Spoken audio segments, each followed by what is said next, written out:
Shalom Bapak Ibu yang dikasihi dalam Tuhan. Kiranya kasih Allah yang Maha Tinggi selalu menjadi bagian dalam kehidupan kita seumur hidup kita. Untuk pertama kalinya saya menyampaikan firman Tuhan di Gereja Betel Pembaruan Jemaat Taman Firdaus. Terima kasih kepada Bapak Pendeta Dr. Andi Lukman Jonathan yang telah memberi kesempatan kepada saya untuk menyampaikan firman Tuhan. Dan kiranya firman ini menjadi berkat buat Bapak, Ibu, dan saudara terkasih di dalam Tuhan. Saya akan menyampaikan firman Tuhan dengan tema hati yang melekat kepada Tuhan. Sebelum saya sampaikan firman Tuhan, mari kita berdoa bersama-sama. Bapa di surga, Bapa yang kami kenal dan kami sembah di dalam nama Tuhan Yesus Kristus. Terima kasih Tuhan untuk berkat-Mu, rahmat-Mu, kasih-Mu kepada kami, sehingga kami pada hari ini boleh belajar firman-Mu, sehingga firman-Mu Tuhan bisa menjadi rema dalam kehidupan kami. Terlebih Tuhan, kami boleh melakukan firman-Mu dalam kehidupan kami sehari-hari. Dan kami boleh mengajarkan firman-Mu kepada anak-anak kami, saudara-saudara kami, ataupun orang-orang yang kami kenal. Dan biarlah Tuhan firman-Mu tertanam di dalam hati kami, sehingga kami menjadi kuat dan teguh oleh karena firman-Mu. Terima kasih ya Bapa, berfirmanlah Tuhan, karena kami siap untuk mendengar. Di dalam nama Tuhan Yesus Kristus Allah kami yang hidup, kami ucap syukur dan berdoa.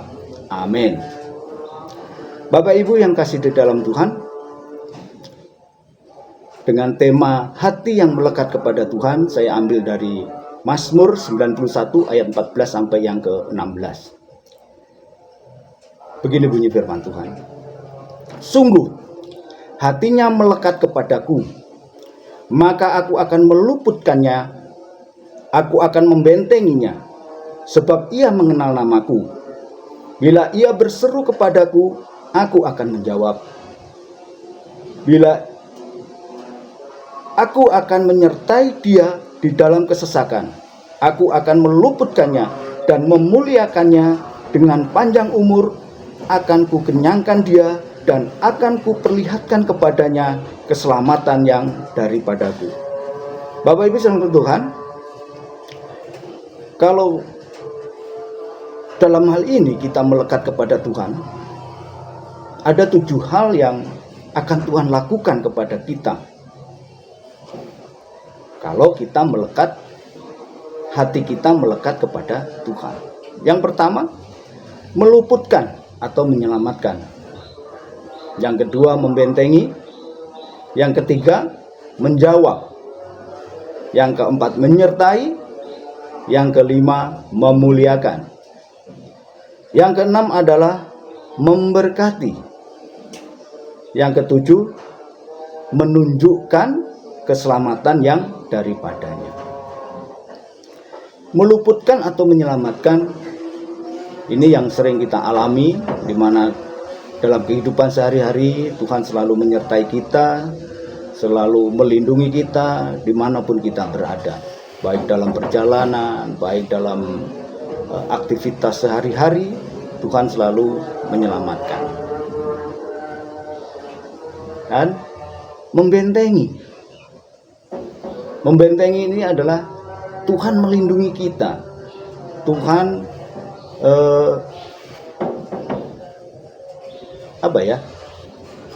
Tuhan membentengi apa yang kita punya. Saya ambil contoh dari Ayub, di mana Ayub dibentengi oleh Tuhan, sehingga dalam kisah Ayub yang mungkin dikatakan tragis, tapi Tuhan pulihkan dengan 7 kali lipat. Karena apa? Ayub tetap melekat kepada Tuhan.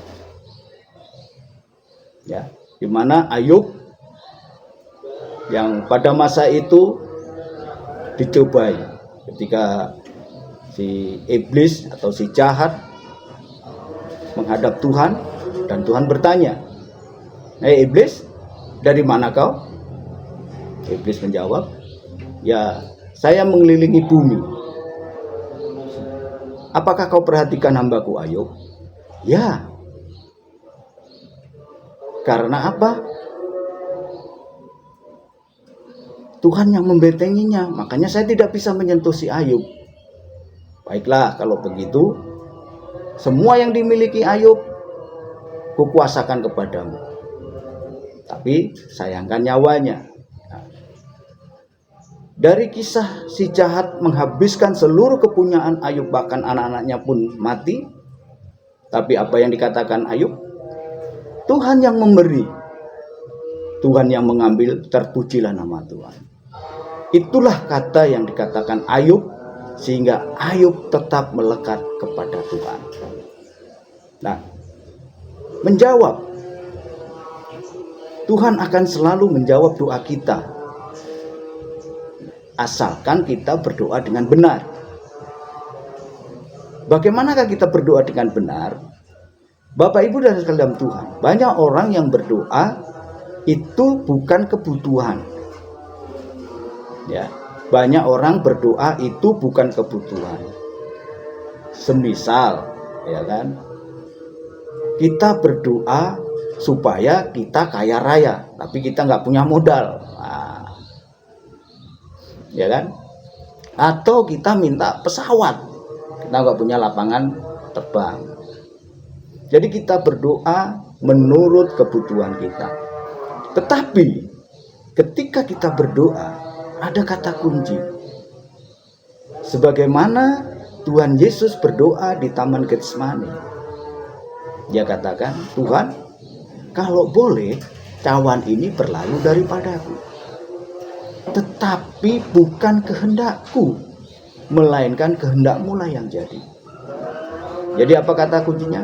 Kehendakmu lah yang jadi, bukan kehendakku. Jadi kalau Bapak Ibu berdoa, biarlah kehendak Tuhan yang terjadi atas kehidupan atau doa-doa yang Bapak Ibu dan saudara kasih doakan. Nah, kemudian menyertai. Ya, kalau seumur hidup kita Tuhan selalu menyertai kita, Tuhan selalu memelihara kita, itu udah pasti. Hanya kadang-kadang manusia ini yang tidak pernah mengucap syukur atas penyertaan Tuhan. Sedikit-sedikit mengeluh, sedikit begini, sedikit begono. Ya, inilah yang sebenarnya menjadi permasalahan dalam kehidupan kita. Karena Tuhan katakan apa? Jangan khawatir akan hidupmu. Lihat burung-burung di udara yang tidak menanam dan tidak menyimpan dalam lumbung, Tuhan beri makan. Adakah seorang yang Raja Salomo pun tidak memakai pakaian seindah bunga bakung yang didandani oleh Tuhan? Ya, jadi penyertaan Tuhan itu luar biasa. Kalau sampai hari ini kita masih ada sebagaimana ada, itu karena kasih karunia Tuhan. Nah, memuliakan, siapa yang dimuliakan? Kita ini yang akan dimuliakan ketika hati kita melekat kepada Tuhan. Bagaimana Tuhan memuliakan? Bible bilang ke Tuhan, kalau saya dari nggak bisa apa-apa menjadi bisa, itu karena Tuhan. Di mana Tuhan memanggil saya untuk menjadi umat pilihannya. Luar biasa. Nanti kalau ada kesempatan saya akan saksikan bagaimana Tuhan memanggil saya untuk percaya kepada Dia. Nah, kemudian memberkati. Nah, ini yang sering diharapkan orang, Tuhan memberkati. Ya, tetapi hatinya tidak melekat. Bagaimana Tuhan memberkati? Ya. Jadi ketika hidupnya susah, waduh, berdoanya siang malam, sampai lututnya berdarah-darah, sampai lupa makan minum untuk berdoa. Tetapi ketika Tuhan berkati, lupa. Ya. Kalau ada kisah 10 orang yang kena kusta, ketika Tuhan tahirkan, hanya satu yang kembali kepada Tuhan Yesus dan dia katakan terima kasih. Artinya mengucap syukur. Nah, apakah kita sudah mengucap syukur dengan berkat-berkat Tuhan? Jangan hanya terima saja tetapi tidak pernah mengucap syukur. Ya, Bapak Ibu sekalian kasih Tuhan, kalau Bapak Ibu merasa tidak diberkati, koreksi. Apakah saya sudah melekat hati saya melekat kepada Tuhan atau belum? Atau sudah diberkati tapi tidak merasa diberkati. Nah, ini yang jadi masalah gitu ya. Nah, kemudian keselamatan yang daripadanya, ditunjukkan keselamatan yang daripadanya. Tuhan Yesus sudah menunjukkan keselamatan yang benar, yang dia lakukan. Apa itu? Yaitu mati di kayu salib. Ketika Tuhan Yesus disalibkan, mati dan dikuburkan, pada hari yang ketiga bangkit pula dari arwah mati. Dia telah menunjukkan keselamatan kepada kita. Karena apa? Dengan mati di kayu salib, Tuhan Yesus menyelamatkan kita. Nah, hati yang melekat kepada Tuhan itu sama dengan hati yang mengasihi Tuhan. Saya ulang, hati yang melekat kepada Tuhan sama dengan hati yang mengasihi Tuhan. Bagaimana caranya seseorang mengasihi Tuhan? Bagaimana caranya seseorang melekat hatinya kepada Tuhan? Ada 3 cara yang bisa dilakukan seseorang untuk melekat hatinya, melekat kepada Tuhan atau mengasihi Tuhan. Yang pertama, mengasihi Tuhan dengan cara selalu merenungkan tentang pengorbanan Kristus di kayu salib. Yang pertama, mengasihi Tuhan dengan cara merenungkan tentang pengorbanan Kristus di kayu salib. 1 Korintus 11 ayat 23 sampai yang ke-25. Begini bunyi firman Tuhan. Sebab apa yang telah kuteruskan kepadamu, telah aku terima dari Tuhan, yaitu bahwa Tuhan Yesus pada malam waktu ia diserahkan, ia mengambil roti, dan sesudah itu ia mengucap syukur atasnya.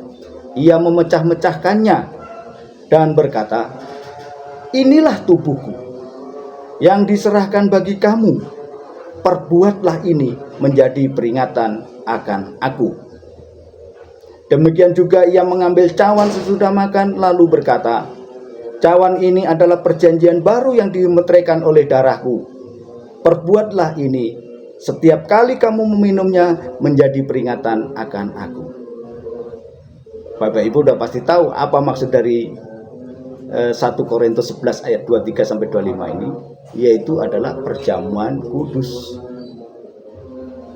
Jadi kalau Bapak Ibu mengikuti perjamuan kudus, itu artinya merenungkan bagaimana pengorbanan Tuhan Yesus di kayu salib.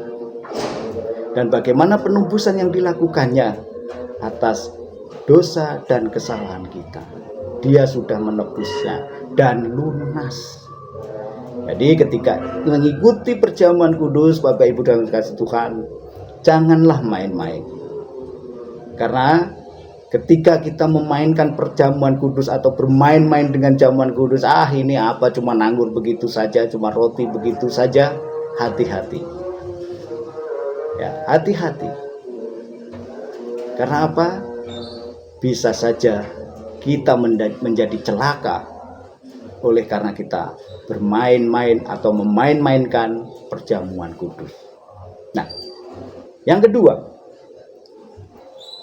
mengasihi Tuhan dengan cara selalu menghitung segala berkat-berkat yang telah diberikannya kepada kita. Menghitung berkat yang telah diberikannya kepada kita. Mazmur 103 ayat 2. Pujilah Tuhan, hai jiwaku, dan janganlah lupakan segala kebaikannya.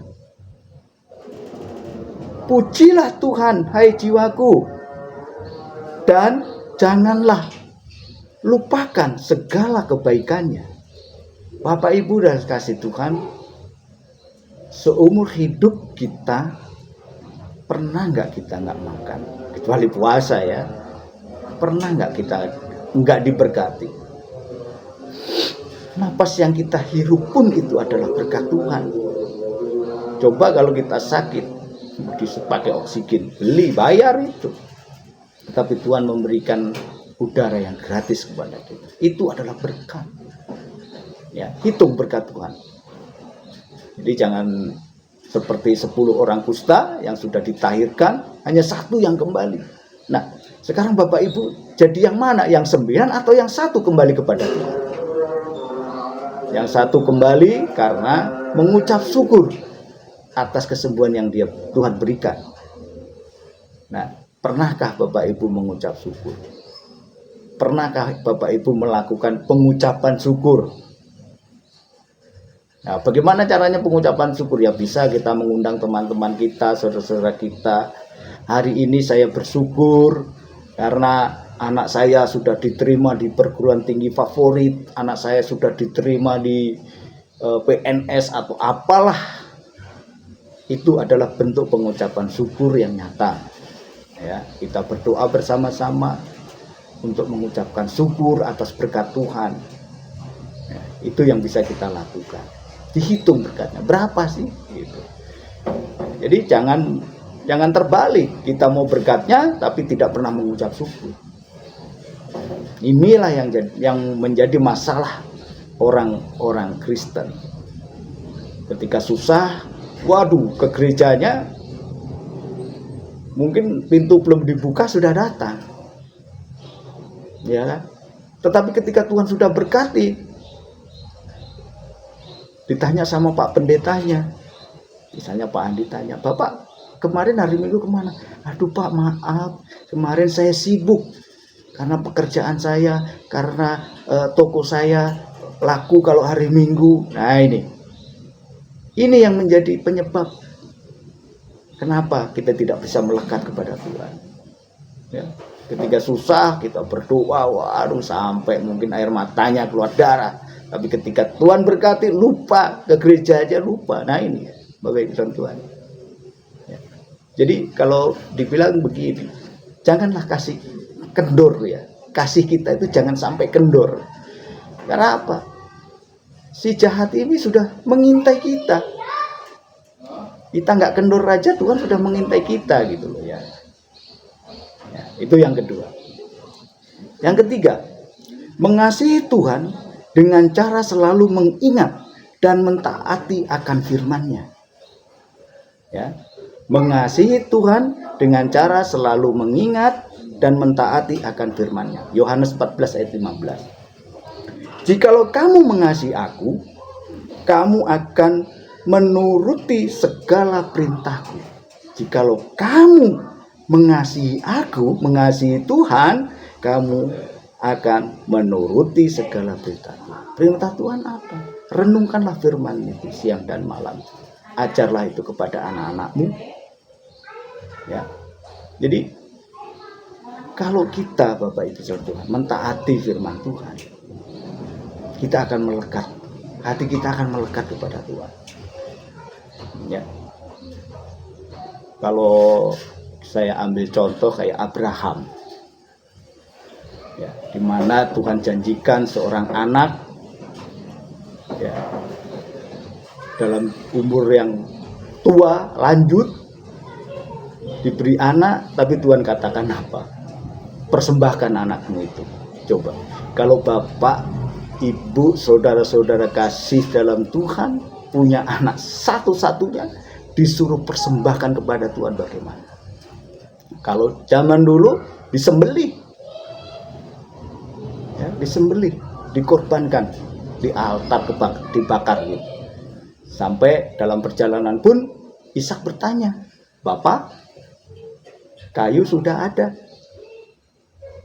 kambingnya di mana, dombanya di mana? Apa jawab Abraham? Tuhan yang menyediakan. Coba, Abraham tahu bahwa korbannya itu Ishak, anaknya sendiri. Bagaimana seorang ayah, seorang bapak ditanya anaknya begitu dan bapaknya tahu bahwa anaknya itu akan dibunuh, disembelih. Gimana rasanya? Waduh, kalau saya nggak bisa bayangkan itu perasaan Abraham. Tetapi Abraham tetap taat akan perintah Tuhan. Sehingga dia tetap berjalan ke tempat yang ditunjukkan Tuhan. Dan apa yang terjadi? Ketika Ishak mau disembelih, Tuhan katakan apa? Jangan lakukan. Karena apa? Ada janji Tuhan kepada Abraham bahwa keturunannya akan menjadi seperti bintang-bintang di langit dan seperti pasir di pantai. Coba bayangkan, luar biasa itu. Tapi Abraham tetap melekat kepada Tuhan, imannya tidak goyah. Dan akhirnya Tuhan memang sediakan seekor kambing, seekor domba yang tersangkut di semak-semak. Bapak Ibu saudara Tuhan, luar biasa. Nah, apakah kita mampu seperti Abraham? Apakah kita mampu seperti Ayub? Atau apakah kita mampu seperti Daud yang luar biasa dalam imannya? Ya, hanya Bapak Ibu yang tahu. Hanya Bapak Ibu yang tahu hubungan Bapak Ibu dengan Tuhan. Apakah berarti Bapak Ibu dan saudara-saudara Tuhan melekat kepada Tuhan atau tidak? Ya, kalau saya tidak tahu hati ibu-ibu, bapak-bapak yang melihat channel YouTube dari Gereja Betel Pembaruan Jemaat Taman Firdaus ini, tetapi Tuhan yang tahu, Bapak Ibu yang tahu. Nah, jadi orang yang mengasihi Tuhan akan tetap ada untuk selamanya. Yang dimaksud ada di sini bukan ada di dalam dunia yang fana ini. Karena semua orang akan mati. Akan tetap ada ketika kita bersama-sama dengan Tuhan Yesus. Kalau kita sudah mati, kita bersama-sama dengan Tuhan Yesus. Kita akan ada selama-lamanya bersama Dia. Makanya, janganlah kamu mengasihi dunia dan apa yang ada di dalamnya.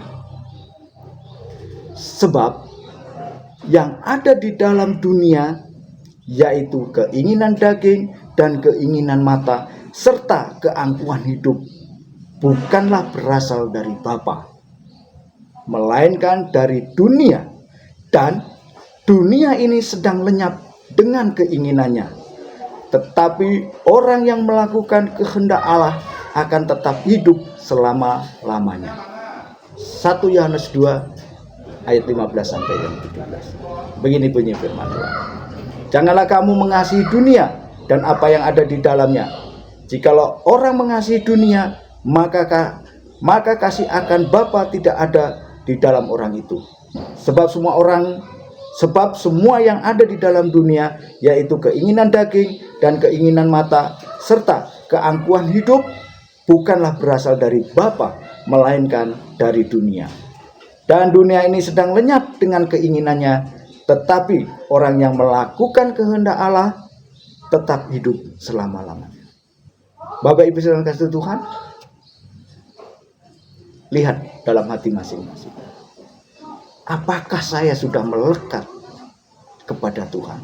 Hati saya sudah melekat kepada Tuhan atau belum? Kalau belum, mari kita lekatkan hati kita kepada Tuhan dengan cara yang tadi. Ya. Supaya apa? Kita akan hidup selama-lamanya bersama-sama dengan Tuhan Yesus. Tuhan akan memberkati kita dengan caranya yang luar biasa. Tuhan akan memulihkan kita. Tuhan akan menyembuhkan sakit penyakit kita.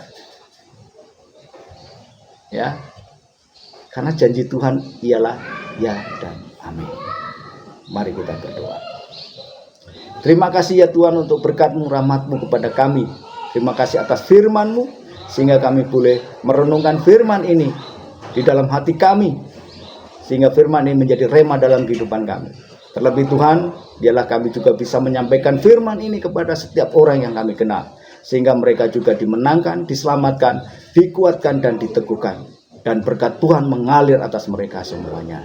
Terima kasih ya Bapa, terima kasih. Di dalam nama Tuhan Yesus Kristus Allah kami yang hidup, kami ucap syukur dan berdoa. Amin.